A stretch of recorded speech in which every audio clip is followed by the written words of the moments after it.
Maximus is the most important one here, so it's only 50% over there is the best we can get. So let's see what we can do.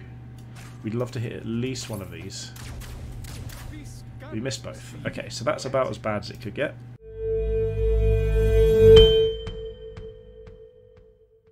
Hello, my name is Dominic Underhallhouse and welcome to another episode of Moonbreaker. In today's episode we're going to carry on doing our ranked gameplay and seeing if we can have another successful game. The last one I would consider successful even though we lost because I feel like I learned quite a bit from it. We did make a small change, we added Maximus into the list over Antios.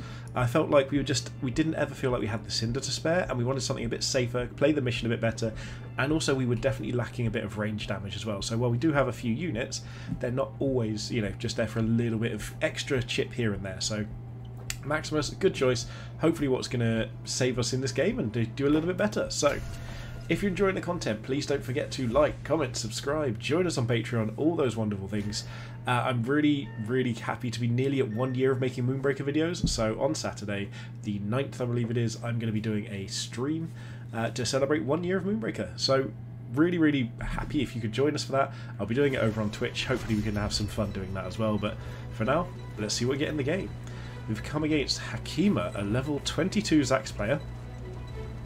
I'm looking at Zax. That ball almost looks like a Pokeball, doesn't it? Just was it Ultra Ball? Was that what Ultra Balls look like? I've already seen a few Pokemon Zax skins and paint jobs. I think they look awesome, and that one there is no exception. Very nice. Yeah, there's another ball in the other mine, isn't there? I think that's definitely a Pokemon Zax. Are we going first? I think usually the player here. Yeah. First one, let's have a nice little look at Zax. So yeah, we got. I think that might be Master Ball, Ultra Ball, Pokeball. That's pretty cool. I like that. Okay, so where do we want to go? Probably just this direction initially. So if we just pop Deadeye down, there's no angles here whatsoever, and we're going to need to basically deploy off of Deadeye next turn. So we'll just Shield of Hope here. We can release those on ourselves. And what is this shot we've got? Oh, I've got that. We'll take a shot there. Taking these out can sometimes be really useful, or even just weakening them a bit. So this won't be able to get in range, but we can deploy here next turn. So if we've got a good use of Maximus or Titonia, that would be great. Or even potentially we could move down here, play Maximus and take this objective, and just, you know, try and play a little bit safer on those lines. So we've got options in different angles. I'm perfectly happy leaving Deadeye on their own because they can just quite consistently move up. If they miss one of these two shots, Maximus gets stuck. And yeah, there we go. So Maximus is stuck, so we can actually put a bit of damage onto their Maximus before things get too messy, which is really nice for us as well. So not much else they can do here. They've used all of their Cinder up. No good shots. So the first thing here is that the fact we've got 100% shot is fantastic. So we'll just take that. Then we're going to move down here, and we're going to use our Maximus to do exactly what they were trying to do. So we'll pop Maximus down. We will Shield of Hope him. So we don't want to go too much further because we still want to get behind this terrain. So about here looks about right. There we go. And we can hide this way fairly safely. We may as well release those on ourselves. And we are going to move in this general direction. We're going to hide behind this pillar just to make it so that they have to move to get to us. But I think this is a good start.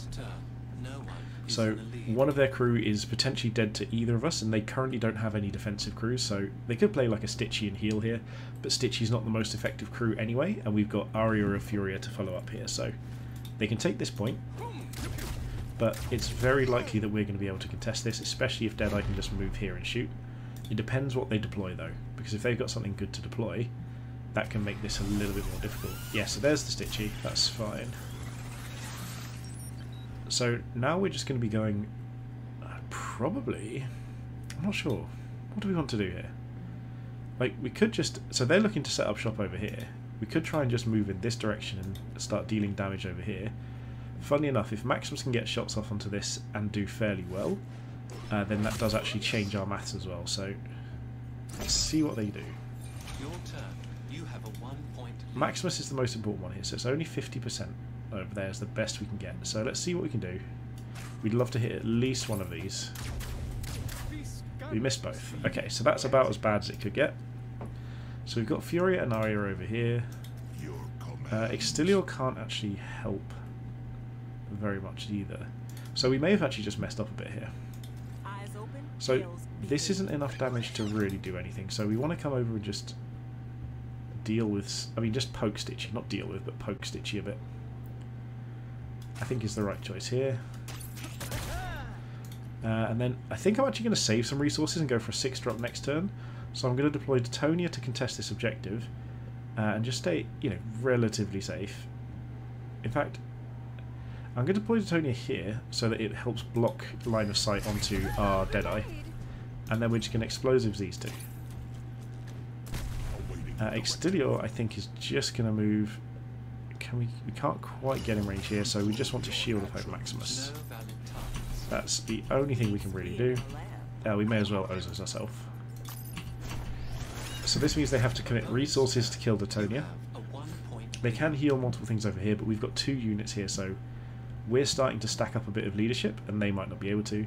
This is fine, because this is 2 of their Cinder, and their Zax attack, and one other unit, and the likelihood is they're going to have to make something fairly vulnerable here.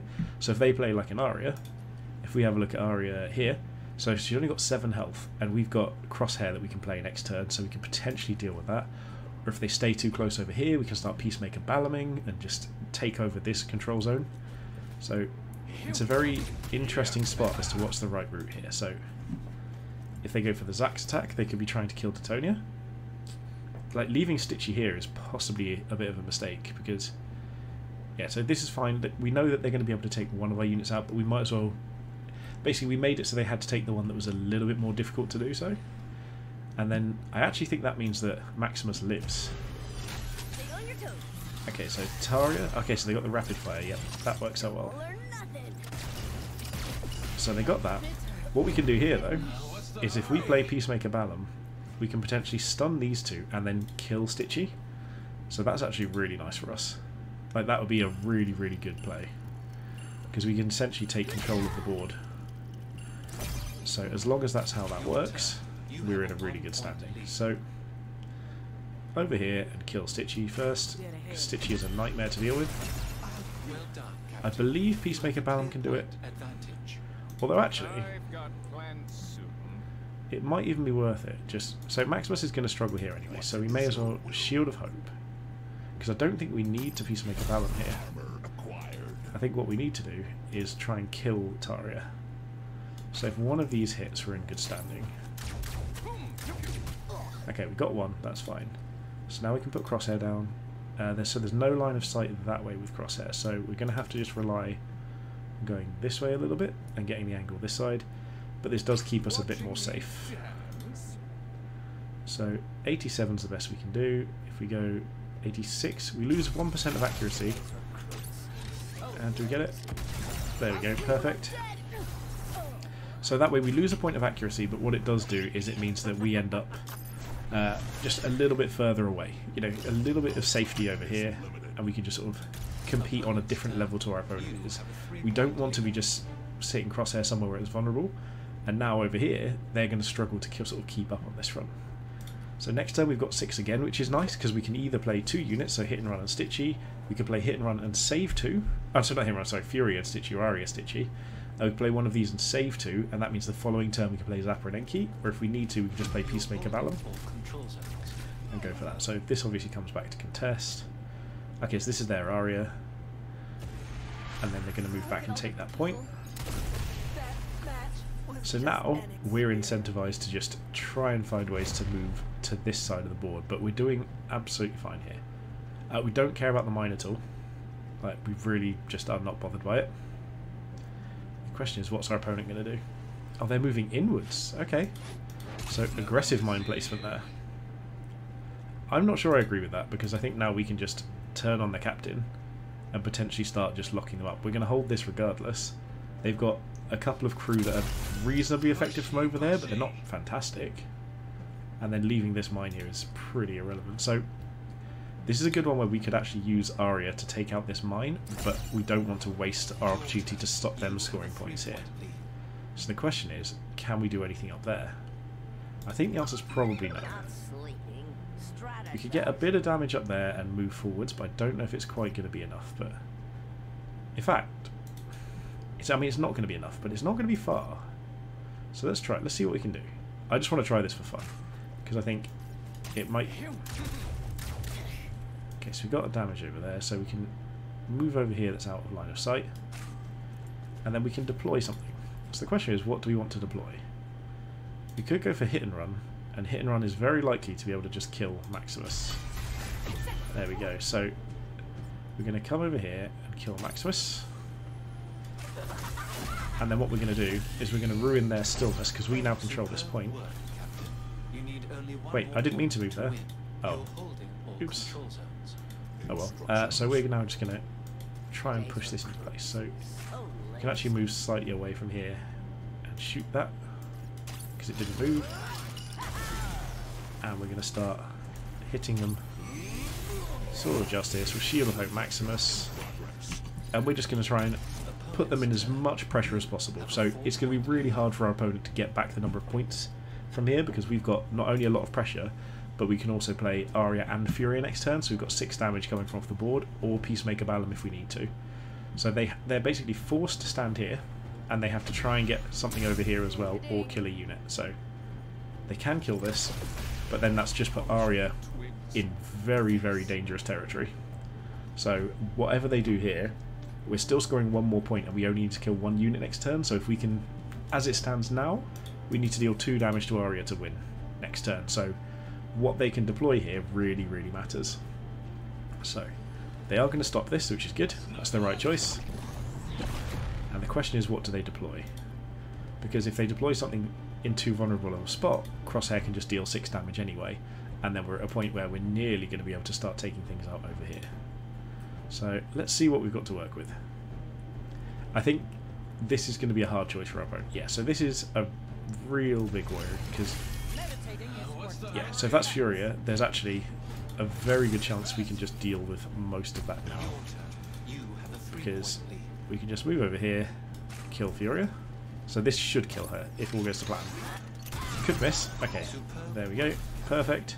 And then there we are. Our opponent realised it. We could kill Aria. We can deploy anything at all that deals 2 damage to finish it off, and then we win the game. So well played to our opponent there.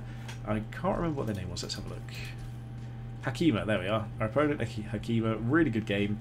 I think it was just a case of we managed to find ways to keep the scoring coming. Contesting those objectives was actually really valuable, like taking that bottom point early and then moving up, forcing them to have to come and contest the top objective. And they sort of set up a little shop over there, but we were able to sort of compete with it. Any level ups? Hit and Run level 9, Zapper and Enki level 5, unsurprisingly going up very, very quickly. But a really fun game, so hopefully you guys have enjoyed that. I definitely have. If you have, make sure you hit the subscribe button like I've said before. If everyone who watched it subscribed, we'd have hit the monetization goals by now. And that would be incredible to have that support from you guys. And don't forget that on Saturday I am going to be trying to stream Saturday evening in GMT. I don't have an exact time, but I'm going to try and just have a lot of fun to celebrate 1 year of Moonbreaker content. So for now, thank you so much for watching, and most importantly, have a good day.